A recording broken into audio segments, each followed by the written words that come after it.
11 വർഷം കൊണ്ട് ഇന്ത്യയിലെ മാന്യമായ ജീവിത നിലവാരത്തിന് മാനദണ്ഡം മാറിക്കഴിഞ്ഞു. സാധാരണക്കാർക്ക് അടിസ്ഥാന സൗകര്യങ്ങൾ ലഭ്യമാക്കുന്നുവെന്ന് ഉറപ്പാക്കുന്നതിന് വലിയ പരിശ്രമമാണ് കേന്ദ്ര സർക്കാർ നടത്തിയത്. എല്ലാവരുടെയും ശാരീരികവും മാനസികവും സാമൂഹികവുമായ ക്ഷേമമാണ് ലക്ഷ്യം എന്ന് പ്രധാനമന്ത്രി വ്യക്തമാക്കുന്നു.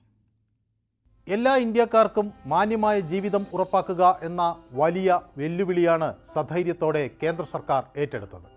ടാപ്പ് വെള്ളം, പാചകവാതകം, വൈദ്യുതി, ഇന്റർനെറ്റ് അങ്ങനെ അടിസ്ഥാന സൗകര്യങ്ങളുള്ള ഒരു വീട് സ്വന്തമാക്കുക എന്നത് ഓരോ കുടുംബത്തിൻ്റെയും സ്വപ്നമാണ്. അത് യാഥാർത്ഥ്യമാക്കാനുള്ള തൻ്റെ ശ്രമങ്ങൾ ഫലം കണ്ടു എന്ന് പ്രധാനമന്ത്രി നരേന്ദ്രമോദി അവകാശപ്പെടുന്നു.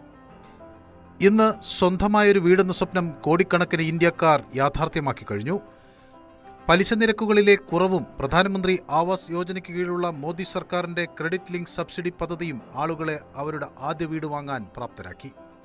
സ്വാമിഹ് special window for affordable and middle income housing ഈ ഫണ്ടിന് കീഴിൽ മുടങ്ങിക്കിടന്ന റിയൽ എസ്റ്റേറ്റ് പദ്ധതികൾക്ക് സഹായം ലഭിച്ചു. 37,000 കോടി രൂപയാണ് ഇതുവഴി വിപണിയിലേക്ക് ഒഴുകിയെത്തിയത്. 15.62 കോടി വീടുകൾക്കാണ് പുതിയ പൈപ്പ് വാട്ടർ കണക്ഷനുകൾ നൽകിയത്. സൗഭാഗ്യ യോജന പ്രകാരം 100% ഗാർഹിക വൈദ്യുതീകരണമാണ് സർക്കാർ ലക്ഷ്യമിട്ടത്.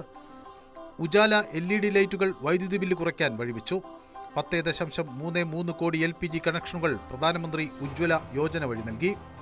ഇൻഷുറൻസ്, നികുതിയാനുകൂല്യങ്ങൾ, പൊതുസൗകര്യങ്ങൾ എളുപ്പത്തിൽ ലഭ്യമാക്കൽ എന്നിവയ്ക്കും പ്രാധാന്യം നൽകി. സാമ്പത്തിക സുരക്ഷയാണ് സർക്കാർ മുൻഗണന നൽകുന്ന മറ്റൊരു പ്രധാന വിഷയം. 2014 മുതൽ പ്രധാനമന്ത്രി നരേന്ദ്രമോദിയുടെ സർക്കാർ ഓരോ ഇന്ത്യക്കാരൻ്റെയും ജീവിത നിലവാരം മെച്ചപ്പെടുത്താൻ അക്ഷീണം പ്രവർത്തിച്ചുവെന്ന് അവകാശപ്പെടുന്നു. എല്ലാ വിഭാഗം പൗരന്മാർക്കും ബാങ്കിംഗ് സൗകര്യം, താങ്ങാനാവുന്ന ആരോഗ്യ സുരക്ഷ, ഗുണനിലവാരമുള്ള വിദ്യാഭ്യാസം എന്നിവ ഉൾപ്പെടെയുള്ള അടിസ്ഥാന സൗകര്യങ്ങൾ ഉറപ്പാക്കിയിട്ടുണ്ട്. കുറഞ്ഞ നികുതിയും താങ്ങാനാവുന്ന വായ്പാ നിരക്കുകളും ഇടത്തരം കുടുംബങ്ങളുടെ സമ്പാദ്യം വർദ്ധിപ്പിച്ചു. ഇത് സാമ്പത്തിക സുരക്ഷയ്ക്ക് വഴിവെക്കുന്നു. പ്രധാനമന്ത്രി ഗരീബ് കല്യാൺ അന്ന യോജന 81 കോടി ആളുകൾക്ക് ഭക്ഷ്യധാന്യങ്ങൾ ലഭ്യമാക്കുന്നു. ഗ്രാമപ്രദേശങ്ങളിലെ സ്വത്തിന്റെ വ്യക്തമായ ഉടമസ്ഥാവകാശം സ്ഥാപിക്കുന്നതിനുള്ള പരിഷ്കരണ പരിപാടിയാണ് സ്വാമിത്വ പദ്ധതി. ഡ്രോൺ സാങ്കേതികവിദ്യ ഉപയോഗിച്ച് ഭൂമി മാപ്പ് ചെയ്ത് നിയമപരമായ ഉടമസ്ഥാവകാശ കാർഡുകൾ ഗ്രാമീണ ജനതയ്ക്ക് നൽകുന്നു. News desk, news 18.